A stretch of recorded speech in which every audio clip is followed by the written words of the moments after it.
नमस्कार, मैं निकिता और आप देख रहे हैं सी न्यूज भारत। वक्त हो चुका है न्यूज बुलेटिन का, जिसमें हम जानेंगे कहां पुलिस ने सूचना के आधार पर छापेमारी करते हुए एक वारंटी को किया गिरफ्तार।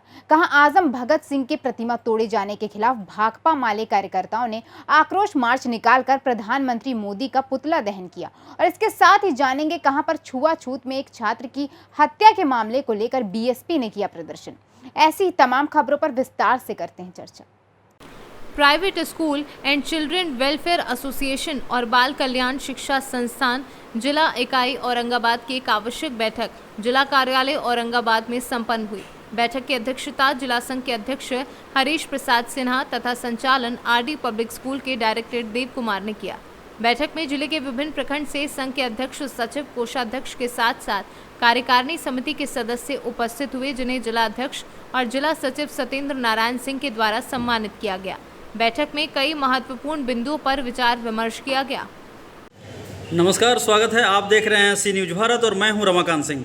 तो हमारे साथ हैं private school and children welfare association सह बाल कल्याण शिक्षण संस्थान औरंगाबाद से सत्येंद्र नारायण सिंह, जो जिला सचिव हैं। और ये जो एनजीओ है लगभग 2003 से ये काफ़ी दिनों से 2003 से ये प्रभावी है। और सबसे बड़ा चीज़ मैं आपको बता दूं कि इसमें करीब पूरे देश भर में ये संस्था चलती है और देश भर से करीब 25,000 लोग इसमें हैं। तो आइए ज़रा बात करते हैं कि ये जिला कार्यकारिणी की जो इनकी बैठक हो रही थी, तो आखिर इसमें क्या निर्णय लिया गया है, क्यों बैठक हुई? एसोसिएशन की तरफ से जिला कार्यकारिणी की बैठक में यह निर्णय लिया गया कि हम लोग हर वर्ष की भांति इस वर्ष भी जिला स्तरीय प्रतियोगिता परीक्षा कराई जाए, जिससे बच्चों में जो छिपी हुई प्रतिभा है उसको हम लोग निखारने का काम करते हैं। और जहाँ सुदूर इलाका ग्रामीण क्षेत्रों में बच्चे पढ़ते हैं, उनके अंदर भी प्रतियोगिता की भावना जगे। इस उद्देश्य से संघ के माध्यम से हम लोग जिला स्तरीय प्रतियोगिता परीक्षा कराते हैं, यह निर्णय लिया गया। दूसरी बात यह है कि 31 अगस्त को पटना रविंद्र भवन में एसोसिएशन की तरफ से शिक्षक सम्मान समारोह का आयोजन किया गया है। उसमें जिले से लगभग 200 शिक्षकों को जाने का हम लोग निर्णय लिए हैं और हम प्रयास करेंगे कि अधिक से अधिक मात्रा में जाएं। साथ ही हम जिला शिक्षा पदाधिकारी औरंगाबाद से हम मांग करते हैं कि हम लोग का जो अभी नवीकरण का कार्यक्रम चल रहा है वो बहुत ही धीमी गति से है। और दूसरी बात है कि 25% आरटी के तहत स्कूल में मिलने वाले निःशुल्क बच्चों के जो पैसा जनवरी माह से आए हुए हैं, अभी तक 200 से अधिक विद्यालयों का पैसा नहीं पहुंच पाया है। इसलिए हम मांग करते हैं यथाशीघ्र जल्द से जल्द उन स्कूल को दिया जाए, ताकि कोरोना से जो विद्यालय पिछड़े हुए अवस्था में आ गए थे, रुंज पुंज में हो गए थे, उनको आर्थिक सहायता मिले ताकि वो अपना भविष्य का उज्जवल करें। आगे हम और भी कई तरह के कार्य करने हम लोग जा रहे हैं, जिसका हम आगे उसका वर्णन करेंगे। इस संस्था से कितने स्कूल जुड़े हुए हैं औरंगाबाद से? औरंगाबाद में लगभग 250 स्कूल हम लोग के संघ के माध्यम से चलाया जाता है। लोगों का क्या कहना है, शिक्षक का क्या कहना है? शिक्षकों का कहना है कि जिला में हम लोग बढ़ चढ़कर सरकारी विद्यालय से ज़्यादा हम लोग कार्य करते हैं, ताकि बच्चों का अधिक से अधिक उज्जवल भविष्य होता है, उनके शिक्षण गुणवत्तापूर्ण हम लोग देते हैं और देने का हम लोग प्रयास कर रहे हैं।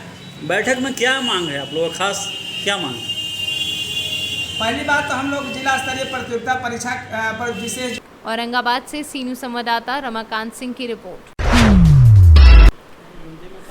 खबर पश्चिम चंपारण के बेतिया से है, जहां नरकटियागंज की शिकारपुर पुलिस ने सूचना के आधार पर छापेमारी करते हुए एक वारंटी को गिरफ्तार किया है। गिरफ्तार आरोपी की पहचान नगर के पोखरा चौक निवासी राजदेव चौधरी के रूप में की गई है।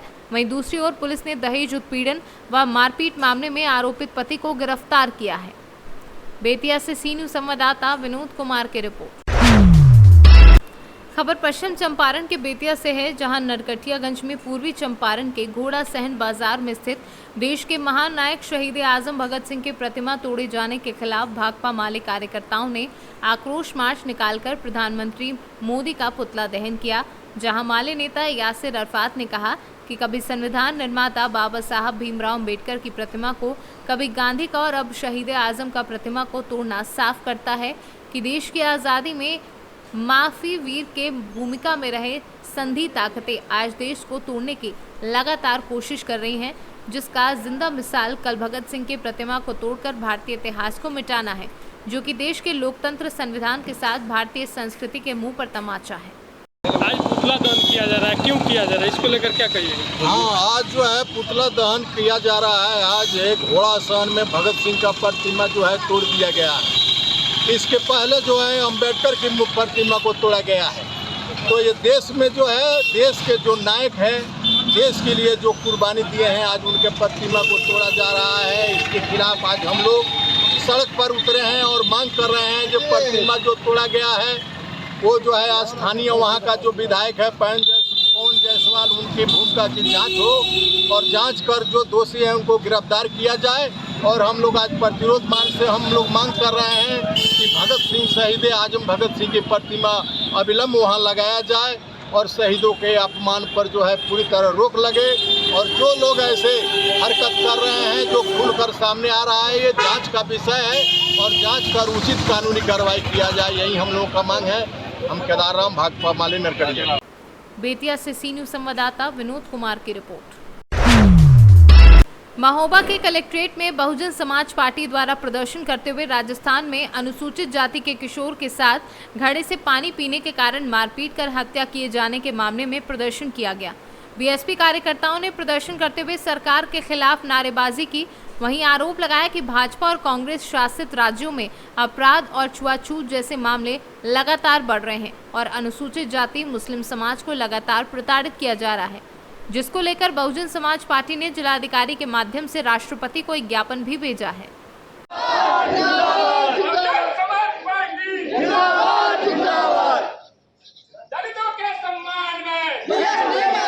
क्या है पूरा मामला? आज जो है बहुजन समाज पार्टी ने जिलाधिकारी को महामहिम राष्ट्रपति जी के लिए एक ज्ञापन दिया है, जिसमें आए दिन कांग्रेस और भाजपा की जहां जहां केंद्र में सरकार है, वहां राज्य में, प्रदेश में, केंद्र में जहां जहां इनकी कांग्रेस और भाजपा की सरकार है, वहां अत्याचार, मारपीट, अछूत, बलात्कार आए दिन इनकी सरकारों में आए दिन हो रहे हैं। खासकर दलित, मुस्लिम, ओबीसी और इसमें खासकर दलितों के ऊपर हर जगह अत्याचार किया जा रहा है। जिस तरह राजस्थान में इंद्र कुमार मेघवाल, एक 8 साल का बालिग और एक घड़े से पानी पी लेता है और उसको एक श्रवण मनवादी व्यवस्था के लोग उसको मार मार के उसकी मौत हो जाती है। तो इसीलिए बहुजन समाज पार्टी पूरे देश में ज्ञापन दे रही है कि ऐसी घटनाओं को, दलितों के ऊपर होने से ऐसी घटनाओं को रोका जाए। यही बहुजन समाज पार्टी की मांग है और जो है उसको जो है हत्यारों को फांसी की सज़ा सुनाई जाए। ये हम महामहिम राष्ट्रपति जी से मांग करते हैं। क्या है पूरा मामला? ये जो ज्ञापन दिया गया है वो राजस्थान के घटनाक्रम में दिया गया है।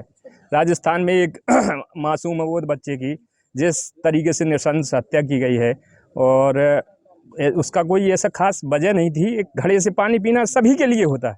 कुम्हार भी घड़ा बनाता है, वही घड़ा, तो वो भी एक दलित है, लेकिन उसके बनाने से किसी को एतराज़ नहीं है।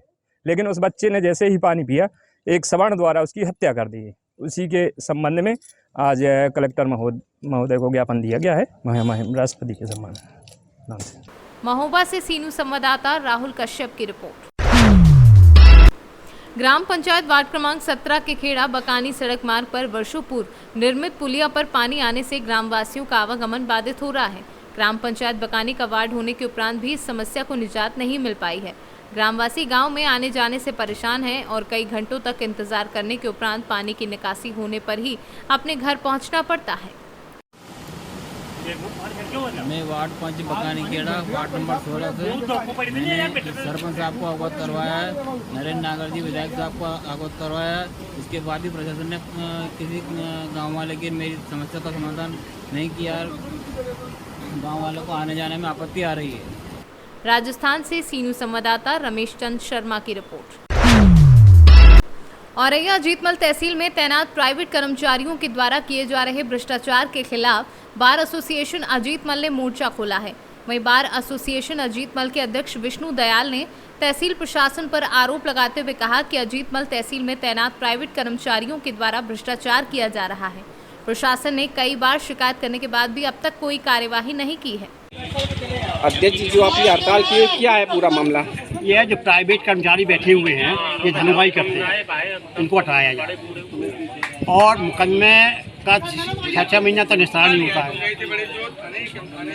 जो आबादी मुकदमे वो भी 6 महीने नहीं होते हैं। दूसरी बात ये हमारी है, SDM कोर्ट में जो दायरा होते हैं बंटवारे के, वो 6 महीने तक दर्ज नहीं होते हैं। उसके बाद 6 महीने दर्ज हुए तब दोनों पार्टी पर उधम करने लगती है। तो ये हड़ताल कब तक चलेगी आपकी? जब तक हमारी मांगे नहीं मानी जाएंगी। तो मैंने 6/8/2022 को DM साहब को एक ज्ञापन दिया था, उसमें अपनी मांगे रखी थी।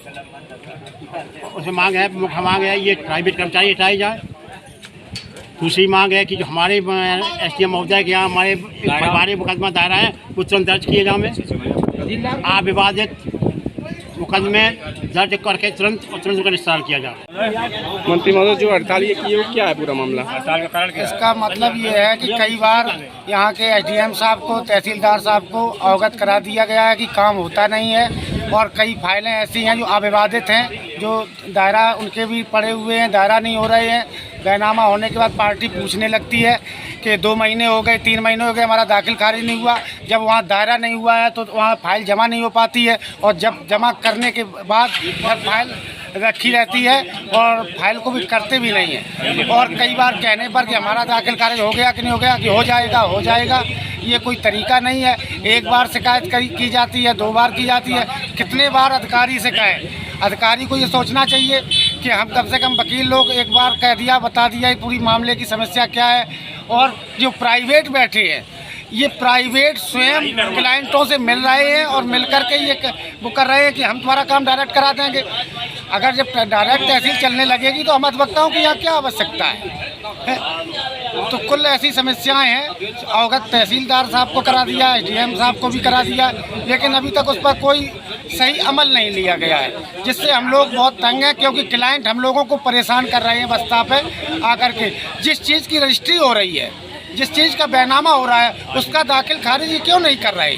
वो कह रहे हैं कि दाखिल खारिज का होगा नहीं, तो फिर बैनामा क्यों हो रहा है? ये तो बैनामा रोक दिया जाए। अब मुख्तार नाम की जो फाइलें हैं उनको बैनामा तो हो गया पावर ऑफ अटर्नी की, लेकिन वहाँ दाखिल खारिज नहीं हो रहा है। बादऊ वाली फाइलें हैं यहाँ, तो फिर बादऊ वाली फाइलें हो रही थी। अगर ये गलत है और अगर ये बात गलत है तो उसके पहले जो तहसीलदार साहब थे तब क्या कानून नहीं थी जब वो बादऊ वाली फाइलें कर रहे थे, मुख्ताराम वाली फाइलें कर रहे थे, बैनामा दर बैनामा, और आज ये मना कर रहे हैं? क्यों कर रहे हैं मना? उसमें क्या कमी है? अगर जो कमी है तो फिर रजिस्ट्रार साहब के यहाँ निबंधन कार्यालय को रोक दिया जाए, ये बैनामा ना कीजिए, हम बैनामा कराना बंद कर दें। अब पार्टी बैनामा कराती है पर दाखिल खारिज के लिए कहती है, तो दाखिल खारिज कर नहीं रहे हैं। यहाँ लगे हम सब वकीलों ने और SDM कोर्ट में भी दायरा नहीं हो रहे हैं, वहाँ सब लंबित मामला पड़े हुए हैं, उनको सबको टालते रहते हैं। क्लाइंट आते हैं, चले जाते हैं, अधिवक्ताओं के बस्ता पे आकर के बहस करते हैं, हम लोग उनसे शिकायत करते हैं, लेकिन वो शिकायत को सुन नहीं रहे हैं। अब जब शिकायत नहीं सुन रहे तो अब ये करने के लिए कि कम से कम क्लाइंट तो देखे कि हम तो हड़ताल कर रहे हैं, लेकिन काम भीतर से नहीं हो रहा है, अधिकारी सुन नहीं रहे। अब जब तक काम करेंगे नहीं तब तक हड़ताल चलेगी। औरैया से सी न्यूज़ संवाददाता नीरज कुमार सिंह की रिपोर्ट। क्रमी की दवाखाने से 9 स्कूली बच्चों की तबीयत बिगड़ी, उल्टी और दस्त के साथ पेट दर्द। आनन फानन में सभी मासूमों को सामुदायिक स्वास्थ्य केंद्र लाया गया। सभी पीड़ित बच्चे प्राथमिक शाला अंदियार खोर के दूरी से 5वीं कक्षा में पढ़ने वाले संस्थीय सचिव गुरुदयाल सिंह बंजारे ने अस्पताल पहुंच जाना बच्चों का हालचाल और डॉक्टरों को दिए बेहतर इलाज के निर्देश। पूर्व मंत्री दयाल दास बघेल ने बच्चों का हाल जाना और दवाई वितरण को लेकर जांच की मांग की। अभी मैं नवागढ़ सामुदायिक स्वास्थ्य केंद्र में अंधियार खोर के कुछ बच्चे अभी उन्हें स्कूल के द्वारा कृमि की दवा दी गई थी, जिससे स्थिति थोड़ा सा असामान्य हो गया था, तो अभी हॉस्पिटल लाए हैं और अभी स्थिति सामान्य है और शाम तक उन्हें घर भेज दिया जाएगा। डॉक्टरों से बात हुई है? जी चर्चा हुई है, स्थिति सभी बच्चों की सामान्य है। बेमेतरा से सीनू संवाददाता संजू जैन की report. Bilkis Bano rape case में 11 दोषियों की रिहाई पर गुजरात सरकार और बीजेपी घिर गई है। दोषियों की रिहाई पर विपक्षी पार्टियां बीजेपी की आलोचना कर रही हैं। इस बीच बाराबंकी में कांग्रेस ने भी बिल्किस बानो के बलात्कारियों की रिहाई के विरोध में 7 दिवसीय न्याय अभियान की शुरुआत की है। कांग्रेस ने प्रेस कॉन्फ्रेंस कर सरकार पर जोरदार हमला बोला है। लेकिन आज जो ये प्रेस कॉन्फ्रेंस बुलाई गई है, रखी गई है, उसकी एक वजह जो है वो ये है बिल्किस बानो वाला मामला। आप लोगों ने इस पर देखा होगा, हाईलाइट कर रहा है, जो कि सिर्फ कांग्रेस ही उठा रही है, बाकी कोई बच्ची पार्टियाँ नहीं उठा रही है, क्षेत्रीय पार्टी कोई नहीं उठा रही है। लेकिन कांग्रेस इस मुद्दे को पकड़े है और बिल्किस बानो के जो कातिल, वो जो उनके अपराधी थे, जिन्होंने 11 लोगों ने बिल्किस बानो का गैंगरेप किया, उनके पेट में पल रहे 5 महीने के बच्चे को जो है उसको भी ख़त्म कर दिया और उसके बाद में उनको सज़ा उम्र कैद की हुई। लेकिन आज हाल ये है कि उनको आज़ादी के दिन, जो स्वतंत्रता दिवस था हमारा, उस दिन उनको आज़ाद कर दिया गया और वो भी वहाँ के सुप्रीम कोर्ट, वहाँ न्यायपालिका ने ये कह दिया कि उसमें से उन अपराधियों में से एक अपराधी ने न्यायपालिका में अपील की थी कि हमको रिहा कर दिया गया। तो वो वहाँ के न्यायपालिका ने छोड़ दिया सरकार के ऊपर कि सरकार इसके ऊपर कोई एक्शन ले। तो सरकार ने 11 के 11 अपराधियों को रिहा करा दिया। जो इतने जघन्य अपराध जिन लोगों ने किए थे, ऐसे लोगों को तो कम फांसी की सज़ा होनी थी, जानवर से भी ज़्यादा बदतर लोग थे। ऐसे लोगों को उम्र कैद हुई तो कम से कम उम्र कैद की सज़ा तो पूरी मिलनी चाहिए थी। उनको आपने आज़ाद कर दिया, उसके बाद उनका फूल माला से स्वागत हो रहा है, मिठाइयाँ बांटी जा रही हैं। इससे क्या संदेश जा रहा है? और इससे तो उनको तो कोई अफसोस ही नहीं। बाराबंकी से सी न्यूज़ संवाददाता मोहम्मद अरशद की रिपोर्ट। जशपुर जिले में महंगाई भत्ता और गृह भाड़ा भत्ता बढ़ाने की मांग को लेकर आज जिला मुख्यालय जशपुर में कर्मचारी अधिकारी संगठन समेत 96 कर्मचारी संगठन ने ढोल नगाड़े के साथ अनिश्चितकालीन हड़ताल का आगाज किया। इस हड़ताल में पहली बार न्यायिक कर्मचारी भी करेंगे हड़ताल। आए हैं वेतन विसंगति वाले मुद्दे पर सहायक शिक्षकों का संगठन भी साथ आए हैं। क्या मांगों को लेकर बैठे हैं, क्या है पूरा? देखिए, छत्तीसगढ़ राज्य में कर्मचारी अधिकारी का महंगाई भत्ता और एचआरए को लेकर 3 चरण का आंदोलन पूर्व में हो चुका है। छत्तीसगढ़ शासन के माननीय मुख्यमंत्री और आदरणीय चीफ सेक्रेटरी ऐसे सभी जिम्मेदार अधिकारी कर्मचारियों को हम लोग अवगत करा चुके हैं कि केंद्र के समान देय तिथि से महंगाई भत्ता और एचआरए को लेकर हम लोग काफ़ी चिंतित हैं। तत्कालीन समय में माननीय मुख्यमंत्री के द्वारा 6% 1 अगस्त से दिया गया, जो कि सभी अधिकारी कर्मचारी इस विषय को लेकर काफ़ी चिंतित हैं। महंगाई भत्ता और एचआरए देने का जो समय है और महीना है वो जुलाई और जनवरी है। अगस्त से देना और पूर्व का गणना नहीं करना, इसको लेकर काफ़ी आक्रोश है। हम सभी जब तक केंद्र के समान देय तिथि से महंगाई भत्ता और एचआरए हमको प्राप्त नहीं होगा, हम अनिश्चितकालीन आंदोलन का आज शुरुआत किए हैं। जब तक हमारी मांग की पूर्ति नहीं होगी, यह आंदोलन जारी है। चूँकि आंदोलन 5 लाख अधिकारी कर्मचारी के 5 करोड़ धनराशि का विषय है, इसको लेकर काफ़ी चिंतित हैं कर्मचारी अधिकारी। आज हम लोग जशपुर जिला में आज ढोल नगाड़ा बजा करके छत्तीसगढ़ शासन का आँख खोलने की दृष्टि से आज हम लोग आज के आंदोलन का आगाज किया। इस तरह से हम लोग का रणनीति है कि जब तक हमारा केंद्र के समान देय तिथि से महंगाई भत्ता और एचआरए हमको प्राप्त नहीं होगा, हमारा आंदोलन जारी रहेगा। जशपुर से सी न्यूज़ संवाददाता दीपक वर्मा की रिपोर्ट। गोरपुर थाना क्षेत्र के मनकवार गांव के समीप ट्रेन की चपेट में आने से अज्ञात व्यक्ति की मौत। जानकारी के बाद मौके पर पहुंची गोरपुर पुलिस ने शव को कब्जे में लेकर पहचान कराने की कोशिश की, लेकिन अब तक पहचान नहीं हो सकी है। शव को पोस्टमार्टम के लिए भेजा गया है। प्रयागराज से सी न्यूज़ संवाददाता मंगला प्रसाद पटेल की रिपोर्ट। जनपद हापुड़ की तीर्थ नगरी ब्रजघाट में पैसों के बंटवारे को लेकर झगड़े में चले कुकर और कुर्सी। ब्रजघाट गढ़ गंगा पर लाखों श्रद्धालु आवागमन करते हैं, जिसमें स्थित विसर्जन को लेकर विवाद हो गया। अस्थि विसर्जन को लेकर के मैं करूंगा पूजन में झगड़ा उत्पन्न हो गया। झगड़े ने इतना विकराल रूप ले लिया कि एक दूसरे पर कुर्सी और कुकर से वार करने लगे। इस बीच वहां पर खड़े किसी व्यक्ति ने घटना का वीडियो अपने मोबाइल में कैद कर लिया और वीडियो सोशल मीडिया पर वायरल हो गया।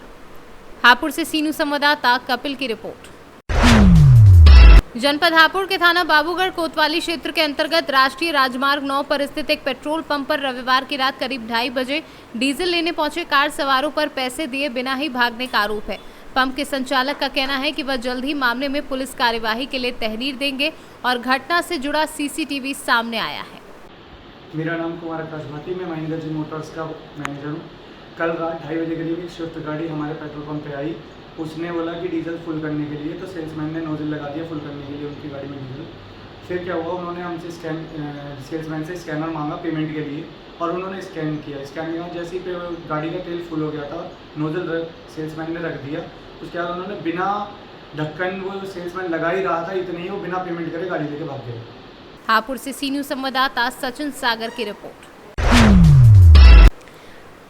अपने सिलाई के काम को बढ़ाने के लिए पर्सनल लोन की तलाश में भटक रही महिला के साथ 2 लोगों ने धोखाधड़ी कर डाली।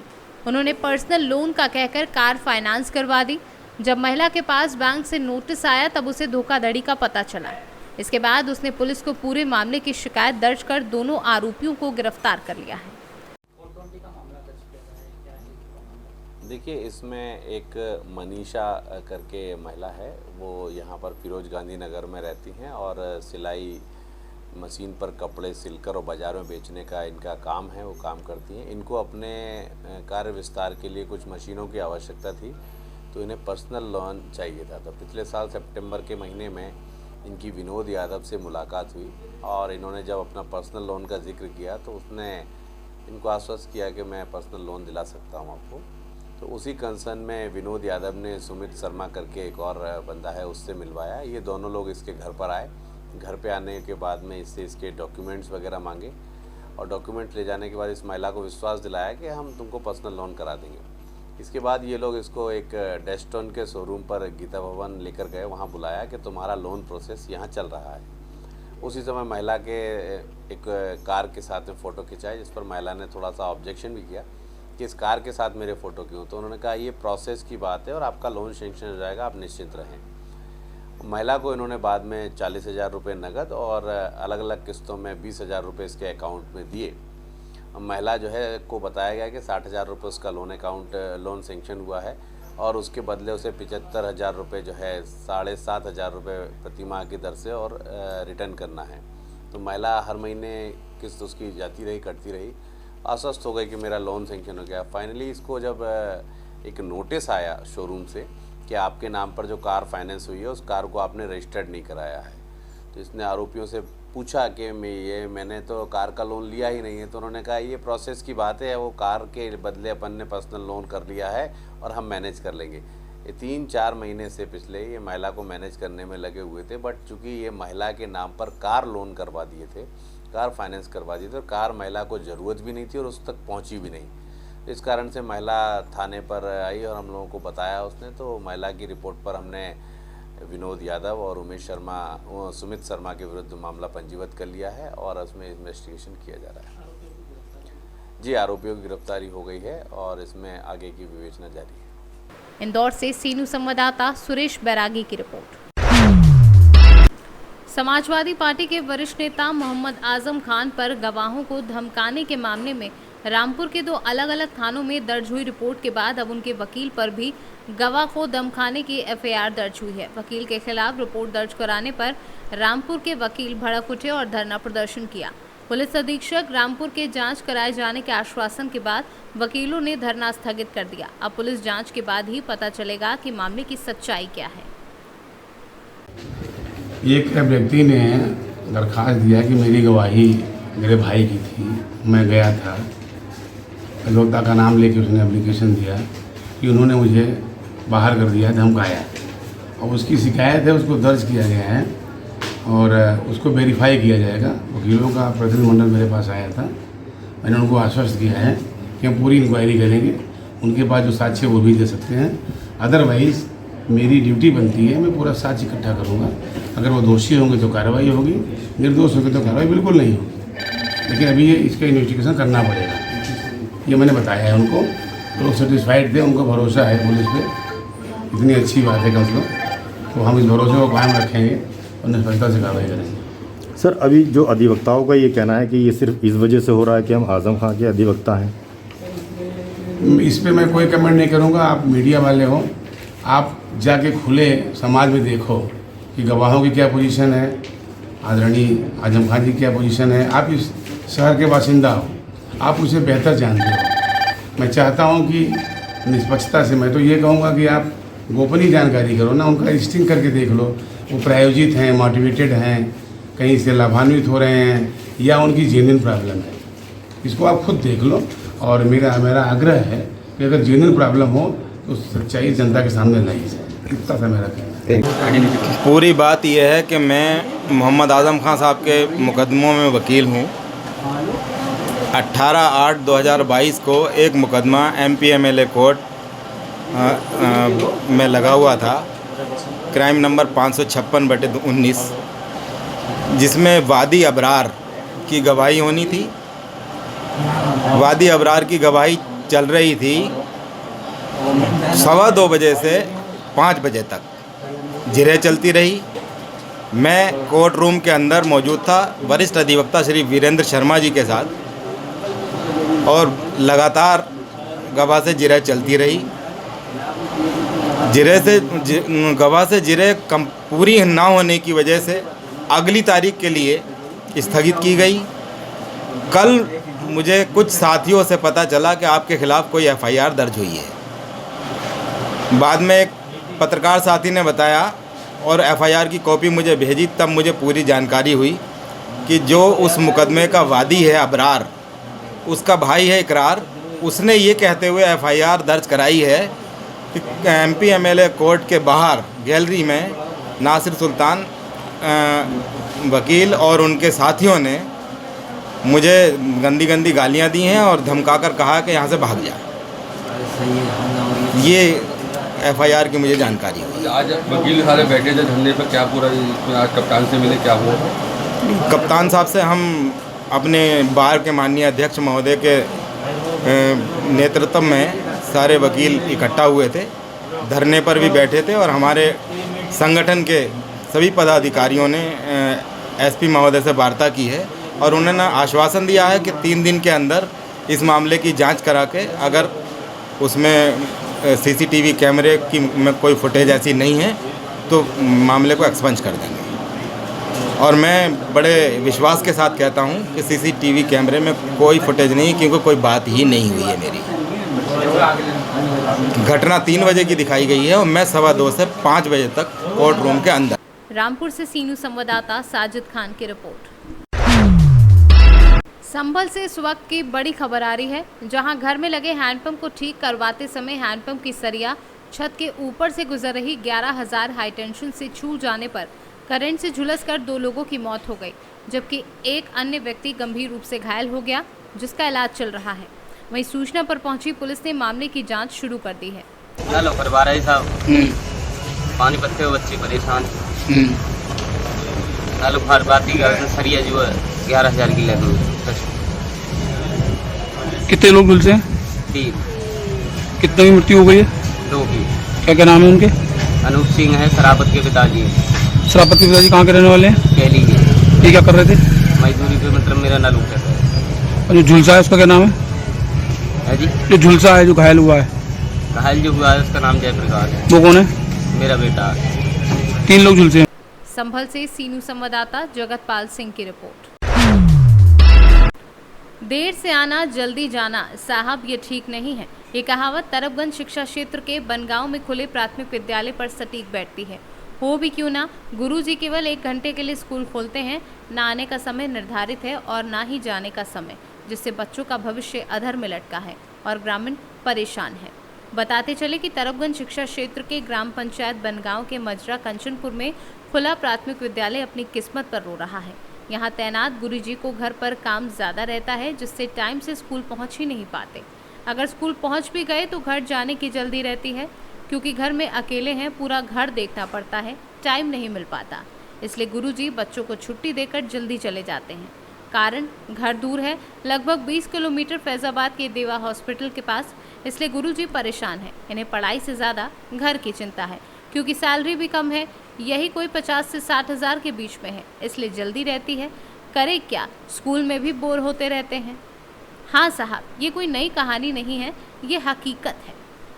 गोंडा से सीनू संवाददाता शिवराम पांडे की रिपोर्ट। खबर मुजफ्फरपुर जिले के बंदरा प्रखंड से है, जहां पियर थाना क्षेत्र के घोसरामा बदही चूर में सोमवार को दिन दहाड़े बाइक सवार 3 अपराधियों ने CSP संचालक पियर चौक निवासी दिलीप चौधरी को हथियार के बल पर लूटने का प्रयास किया। हालांकि लूट में सफल नहीं होने पर CSP संचालक पर पिस्तौल के बट से सर पर हमला कर दिया।